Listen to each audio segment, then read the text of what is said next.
नमस्कार दोस्तों, science with Sachin sir YouTube channel पर आप सभी का स्वागत है। दोस्तों, अगर आप चैनल पर नए हो तो चैनल को सब्सक्राइब जरूर करें। तो दोस्तों, आज इस वीडियो में मैं आपके लिए लेकर आया हूं army booster dose science test का टेस्ट नंबर 81। जिन मेरे प्यारे भावी फौजियों ने पिछले army booster dose science test के 80 टेस्ट के वीडियो नहीं देखे हैं तो दोस्तों अलग से प्लेलिस्ट बनी हुई है। ये सभी पर्सन आपकी आने वाली इंडियन आर्मी रिटन एग्जाम के लिए काफी इंपॉर्टेंट है और दोस्तों इन प्रश्नों के बाहर कुछ भी नहीं आएगा। तो देखिए स्टार्ट करते हैं army booster dose science test का टेस्ट नंबर 81 का फर्स्ट धमाकेदार वाला प्रश्न है दोस्तों।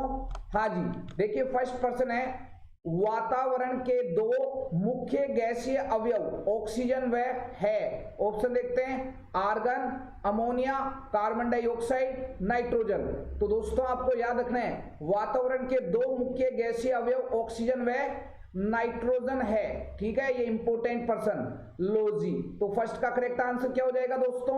फर्स्ट का करेक्ट आंसर हो जाएगा डी।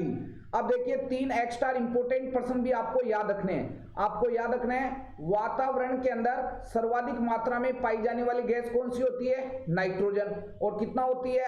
78%। और दूसरा इंपॉर्टेंट पर्सन, ऑक्सीजन वातावरण में कितना प्रतिशत होती है? लगभग 21%।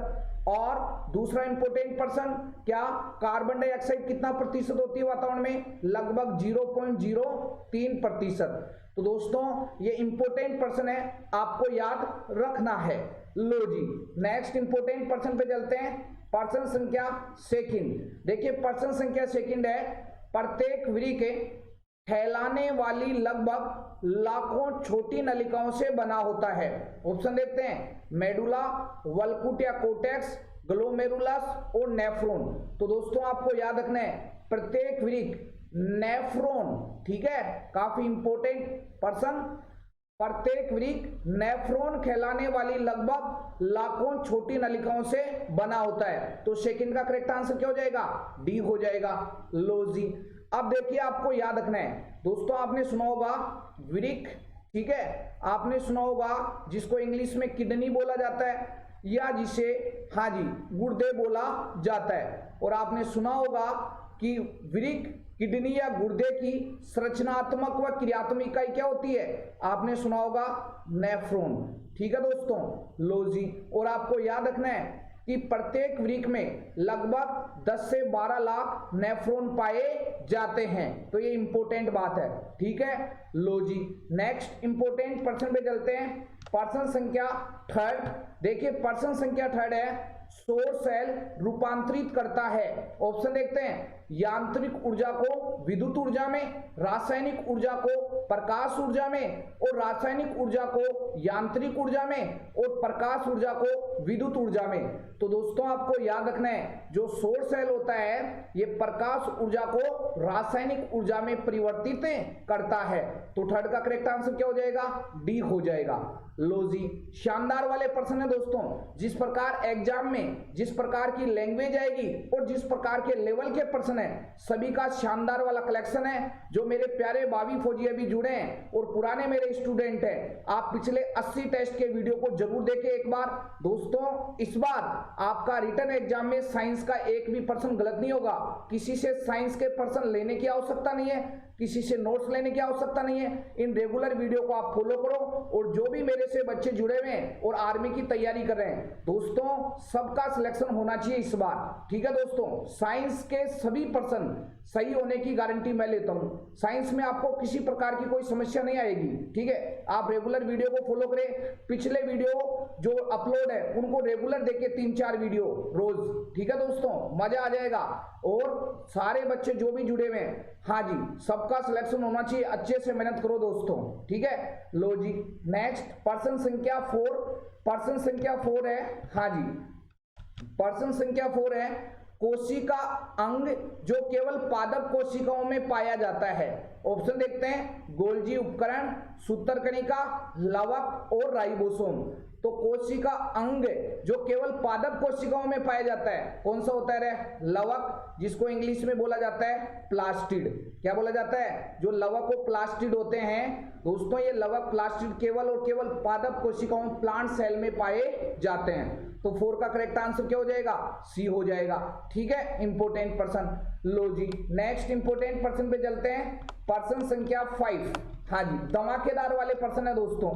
लो जी पर्सन संख्या 5 है, कोशिकाओं का आकार में मापा जाता है। ऑप्शन देखते हैं, मिलीमीटर, सेंटीमीटर, मीटर और माइक्रोन। तो दोस्तों आपको याद रखना है कोशिकाओं का आकार माइक्रोन में मापा जाता है। ठीक है दोस्तों।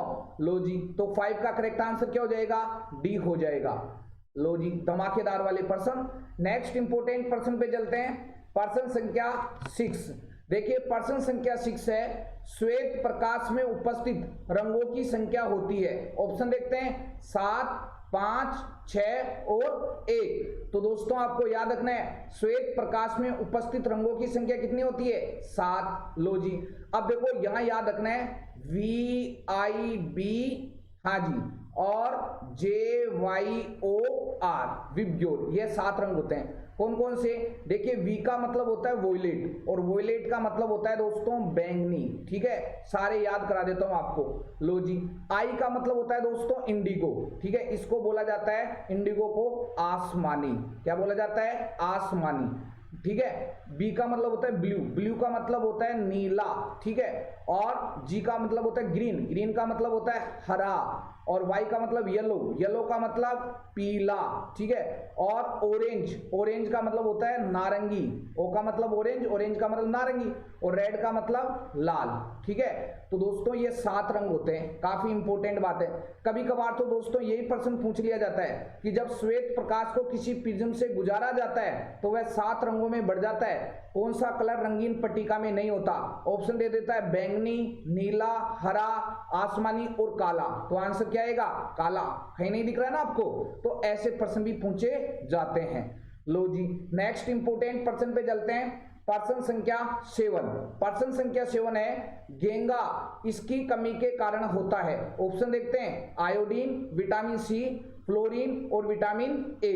तो दोस्तों आपको याद रखना है जो घेंगा रोग होता है यह आयोडीन की कमी से होता है। ठीक है तो याद रखना है। तो 7 का करेक्ट आंसर क्या हो जाएगा? ए हो जाएगा। इस घेंगे को क्या बोला जाता है? और इसको गोइटर भी बोला जाता है। ठीक है इसको और क्या बोला जाता है? इसको गलगंडी भी बोला जाता है। लो जी तो प्रश्न कैसे भी पूछा जा सकता है, गेंगा, गोइटर, गलगंड किसकी कमी से होता है? आयोडीन की कमी से। जबकि एक्स्ट्रा इंपोर्टेंट पर्सन की बात करें, विटामिन सी की कमी से कौन सा रोग होता है? स्कर्वी रोग होता है। याद रखना दांत और मसूड़ों में खून आता है। ठीक है विटामिन ए की कमी से रतौंधी, जिसको नाइट ब्लाइंडनेस बोला जाता है, और इसमें व्यक्ति को रात में कम दिखाई देता है। लो जी नेक्स्ट इंपोर्टेंट पर्सन पे चलते हैं, पर्सन संख्या 8। धमाकेदार वाले पर्सन भैया। हाँ जी देखिए पर्सन संख्या 8 है, ताजा दूध। ताजा दूध का पीएच 6 होता है। जैसे ही वह दही में परिवर्तित होगा तो इसका पीएच हो जाएगा। ऑप्शन देखते हैं, मापा नहीं जा सकता ऐसा माहौल बन जाएगा, परिवर्तित ही नहीं होगा, कम होगा या वृद्धि करेगा। तो दोस्तों आपको याद रखना है ताजा दूध का पीएच 6 होता है। जैसे ही वह दही में परिवर्तित होगा तो क्या होगा? अरे दही का पीएच मान होता है 4.5 से 5.5। ठीक है लो जी तो 6 से कम हो गया ना, तो ताजा दूध का पीएच 6 होता है। जैसे वह दही में परिवर्तित होगा तो पीएच कम हो जाएगा। तो 8 का करेक्ट आंसर क्या हो जाएगा? सी हो जाएगा। इंपोर्टेंट प्रश्न है, इस प्रकार के प्रश्न पूछे जा सकते हैं, और दही का पीएच मान भी आपको याद है रखना है। नेक्स्ट देखो दूध से रिलेटेड बहुत सारे प्रश्न हैं, जैसे काफी इंपोर्टेंट कि दूध को दही में परिवर्तित करने वाले जीवाणु या बैक्टीरिया का नाम क्या है? तो दोस्तों आपको याद रखना है लैक्टोबैसिलस। ये बैक्टीरिया या जीवाणु है लैक्टोबैसिलस। याद रखना है मेरे प्यारे भावी फौजियों। हाँ जी इस बार फौजी बनना है, और जो भी बच्चे मेरे चैनल से जुड़े हुए हैं सबका सिलेक्शन होना चाहिए। जब आपके लिए इतनी शानदार वाली मेहनत की जा रही है तो आप भी मेहनत करो दोस्तों। हाँ जी और मेरे को पूरा विश्वास है कि जो बच्चे मेरे चैनल से जुड़े हुए हैं उन सबका सिलेक्शन होगा, क्योंकि वो सारे मेहनत करने वाले हैं। ठीक है तो दूध का दही में परिवर्तित करने वाले जीवाणु लैक्टोबैसिलस। ठीक है ये बैक्टीरिया होता है, ये भी बता देता हूं। और इंपोर्टेंट पर्सन क्या? हाँ जी इंपोर्टेंट पर्सन ये कैसे, जैसे दूध का दही में बदलना कौन सा परिवर्तन है? रासायनिक परिवर्तन। ठीक है केमिकल चेंजेज का उदाहरण है। लो जी और आपको एक प्रश्न और याद रखना है यहाँ, क्या कि दूध के अंदर कौन सा विटामिन नहीं होता? सी नहीं होता। और आपको और एक प्रश्न याद रखना है, क्या कि दूध की शुद्धता मापने के लिए कौन सा उपकरण काम में लिया जाता है? लैक्टोमीटर। ठीक है, ये इंपॉर्टेंट पर्सन है, सारे याद रख लेना। नेक्स्ट इंपॉर्टेंट पर्सन पे चलते हैं, पर्सन संख्या 9। देखिए पर्सन संख्या 9 है, निम्नलिखित में से कौन ग्रीन हाउस गैस नहीं है? ऑप्शन देखते हैं, क्लोरोफ्लोरोकार्बन, कार्बन डाइऑक्साइड, ऑक्सीजन और मीथेन। तो दोस्तों आपको याद रखना है, देखिए ग्रीन हाउस गैसें कौन कौन सी होती है, यहाँ लिख देता हूं मैं, सबको याद रखना है। एक तो CO2, एक होती है CFC, एक होती है CH4 और एक होती है N2O और एक होता है जल वाष्प। ठीक है, ये याद रखना है भाई, ये बहुत इंपॉर्टेंट पर्सन है। देखिए CO2 बोले तो कार्बन डाइऑक्साइड, CFC बोले तो क्लोरोफ्लोरोकार्बन, CH4 बोले तो मीथेन, N2O बोले तो नाइट्रस ऑक्साइड। ये सारी गैसें कौन सी है? काफी इंपॉर्टेंट पर्सन, ये ग्रीन हाउस या हरित गृह गैस हैं। कौन सी गैसें हैं? हरित गृह गैस। लो जी, अब देखो क्या ये 4 गैस आपको याद रखनी है। प्रश्न हमारे को ये पूछा है कि निम्नलिखित में से कौन सी ग्रीन हाउस गैस नहीं है? तो देखो क्लोरोफ्लोरोकार्बन भी है, कार्बन डाइऑक्साइड भी है, मीथेन भी है, जबकि ऑक्सीजन नहीं है। तो 9 का करेक्ट आंसर क्या हो जाएगा? C हो जाएगा। अब आपको 4 गैसें देकर यह भी पूछा जा सकता है कि बताइए निम्न में से कौन सी ग्रीन हाउस गैस है? तो ये चारों याद कर लेना। ठीक है, और ये ग्रीन हाउस गैस ये क्या होती है? ग्रीन हाउस गैसें देखो सूर्य से है ना, सूर्य की किरणें आती है पृथ्वी तक और टकराकर वापस अंतरिक्ष में लौट जाती है। ठीक है, आती है और वापस अंतरिक्ष में लौट जाती है, लेकिन वायुमंडल के अंदर ये गैसें CO2, CFC, CH4, N2O और जलवाष्प, ये इन किरणों को आने तो देती है लेकिन जाने नहीं देती है। तो पृथ्वी का टेम्परेचर धीरे धीरे क्या होगा? बढ़ेगा। अरे आपको और सिंपल तरीके से समझा देता हूं। जैसे मान लीजिए कोई बंद कमरा है, ठीक है, और बंद कमरे से सूर्य की किरणें आई, मान लीजिए 10 किरणें आई। ठीक है, जब 10 किरणें आई तो मान लीजिए 10 किरणें हैं, 10 किरणों में से मान लीजिए 3 किरणें यहां रह गई अंदर रूम के अंदर और 7 चली गई, और यह प्रक्रम बार बार मैं दोहराता रहूंगा। ठीक है, कि 10 आएगी, 7 चली जाएगी, 3 रह जाएगी, तो धीरे धीरे आप बताओ इस कमरे का तापमान बढ़ जाएगा कि नहीं बढ़ जाएगा? ठीक है, तो इसी प्रकार ये ग्रीन हाउस गैसें पृथ्वी के तापमान को बढ़ा रही है, जिसे ग्लोबल वार्मिंग उत्पन्न हो रही है, हरित गृह प्रभाव, जिसे विश्वव्यापी उष्णता भी कहा जाता है। और एक इंपॉर्टेंट पर्सन और बता देता हूं, सबसे मुख्य रोल, ठीक है, किसका हो रहा है? कार्बन डाइऑक्साइड का, मुख्य ग्रीन हाउस गैस। ये पृथ्वी के टेम्परेचर को या तापमान को बहुत ज्यादा बढ़ा रही है। तो ये भी प्रश्न पूछा जा सकता है कि बताइए मुख्य ग्रीन हाउस गैस कौन सी होती है? Carbon dioxide. जैसे मान लीजिए कमरा है, कमरे के अंदर 10 किरणें अंदर आ रही है, 7 जा रही है, अगर सुसरी CO2 यहाँ रहेगी तो मान लीजिए क्या करेगी? ये जैसे 10 किरणें आ रही है उसमें से 5 किरणें तो आपको पता है भेज देगी और 5 रख लेगी, तो धीरे धीरे टेम्परेचर बढ़ेगा नहीं बढ़ेगा? तो ऐसा होता है ग्रीन हाउस प्रभाव या ग्रीन हाउस इफेक्ट जिसको बोला जाता है। और इस ग्रीन हाउस इफेक्ट के कारण क्या होता है? ग्लोबल वार्मिंग हो रही है, विश्वव्यापी उष्णता हो रही है, पृथ्वी का टेम्परेचर बढ़ रहा है। सारा समझा दिया भाई डिटेल से। ठीक है, नेक्स्ट पर्सन संख्या 10। देखो धमाकेदार वाले पर्सन है भाई। हाँ जी, पर्सन संख्या 10 है, तारों तथा पृथ्वी के बीच की दूरी को में मापा जाता है। किसमें मापा जाता है? मीटर, प्रकाश वर्ष, किलोमीटर, मेगा इकाइयां। तो दोस्तों आपको याद रखना है, तारों तथा पृथ्वी के बीच की दूरी को प्रकाश वर्ष, ठीक है, प्रकाश वर्ष में मापा जाता है। लो जी, तो 10 का करेक्ट आंसर क्या हो जाएगा? B हो जाएगा। सारे प्रश्न याद कर लेना भैया। नेक्स्ट इंपोर्टेंट पर्सन पे चलते हैं, पर्सन संख्या 11, धमाकेदार वाला पर्सन।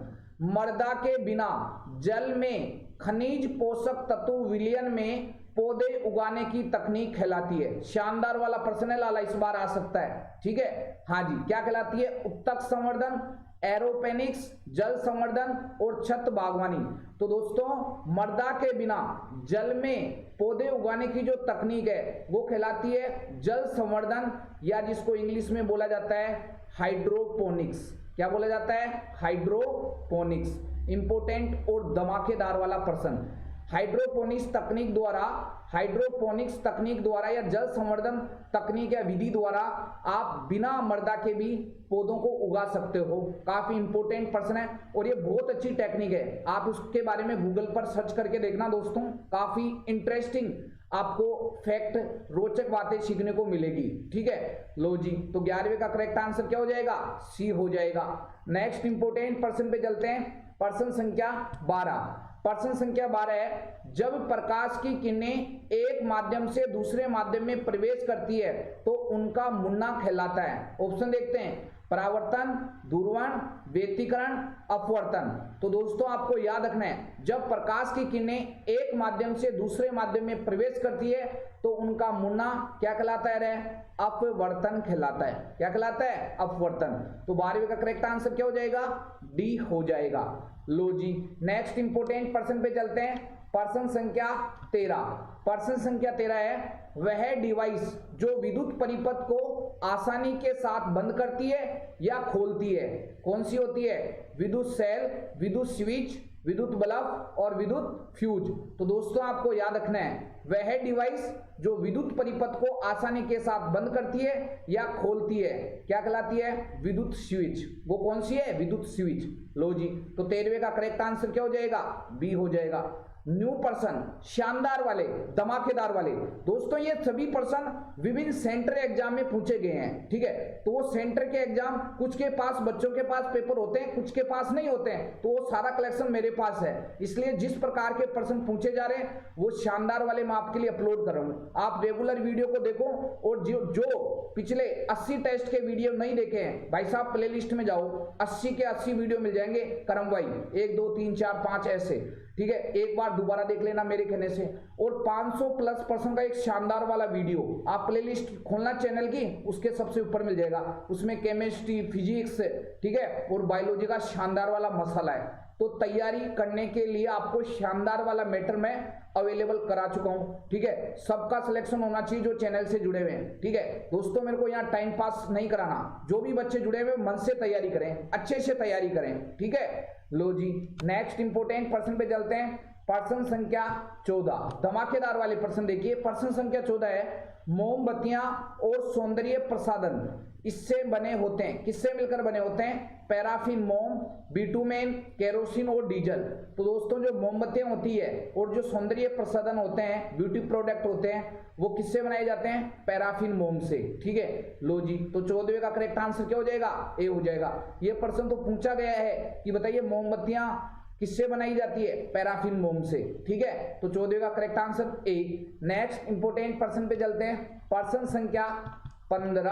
हाँ जी, प्रश्न संख्या 15 है, हाइड्रा किसके द्वारा प्रजनन करता है? ऑप्शन देखते हैं, मुकुलन, द्विखंडन, क्लोनिंग, इन विट्रो निषेचन। तो दोस्तों हाइड्रा किसके द्वारा प्रजनन करता है? मुकुलन के द्वारा। ठीक है, तो 15वें का करेक्ट आंसर क्या हो जाएगा? ए हो जाएगा। अरे ये मुकुलन अलैंगिक जनन की एक विधि है। ठीक है, अलैंगिक, एसेक्सुअल रिप्रोडक्शन, अलैंगिक जनन की एक विधि है। ठीक है, और द्विखंडन विधि द्वारा किसमें होता है? एक्स्ट्रा इंपोर्टेंट पर्सन, अमीबा के अंदर। किसमें? अमीबा के अंदर। ठीक है, ये अमीबा, हाइड्रा, यूग्लिना, ये एक कोशिकीय जीव हैं जिनका शरीर केवल और केवल एक कोशिका से मिलकर बना होता है।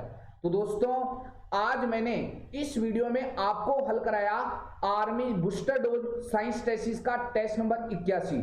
जिन विद्यार्थियों ने पिछले 80 टेस्ट के वीडियो नहीं देखे हैं तो दोस्तों अलग से प्लेलिस्ट बनी हुई है, शानदार वाले प्रश्न हैं। इन सभी प्रश्न को अपनी कॉपी के अंदर लिखें और बार बार रिवीजन लगाएं। और दोस्तों एक इंपॉर्टेंट बात, क्या आप सभी, हाँ जी, आप सभी कमेंट बॉक्स में कमेंट जरूर करें। ठीक है, बहुत सारे बच्चे कमेंट बॉक्स में कमेंट नहीं करते कि आपके 15 में से कितने % सही हुए।